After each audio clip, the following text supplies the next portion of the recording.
Namo Namo everyone. So now today we'll be continuing further with the story Gulliver's Travels.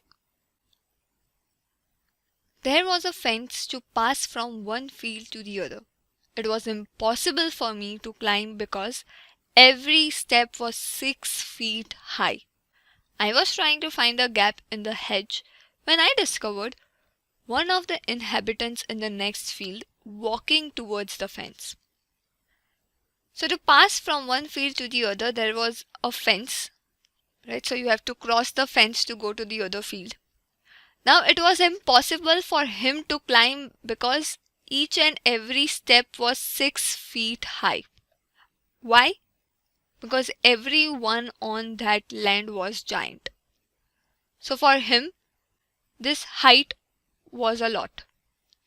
So when Gulliver noticed a field with 6 feet high fence, he is unable to climb it. Now he tries to find a gap, right, so that he can go. But then he discovers that one of the giant inhabitants, means the person who lives on that land. So he saw that that person in the next field was walking towards the fence. So that person was approaching the fence. He was of the same size as the creature chasing the boat.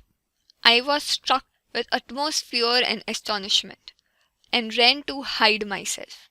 He called in a voice much louder than a trumpet. It sounded like thunder.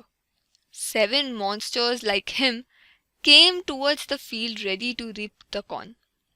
So when he noticed that person, he realized that this person was of the same size as the creature who was chasing their boat.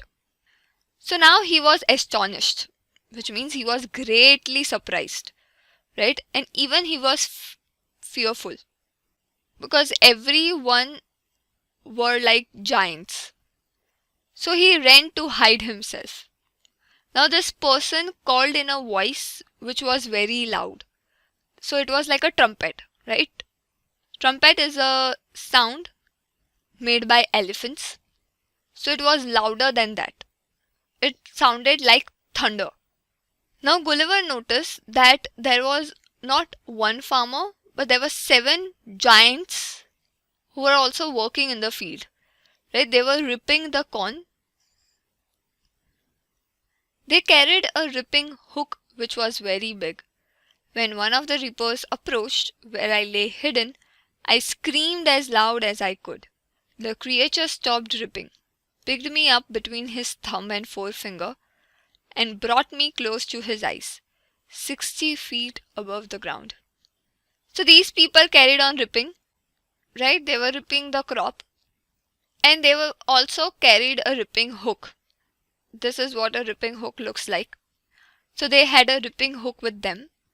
Now when one of the ripper came close to Gulliver, he screamed in a very loud voice. So obviously the giant stopped working, right? And he picked him up between his thumb and forefinger and brought him close to his eyes, because in comparison to them, Gulliver was quite small. Now Gulliver was 60 feet above the ground. He looked at me with curiosity and blew my hair aside to get a better view of my face. He called his friends and gently placed me on the ground. So he was very curious, right? He looked at Gulliver with a lot of curiosity. He even, blew his hair behind so that he could get a better view of his face.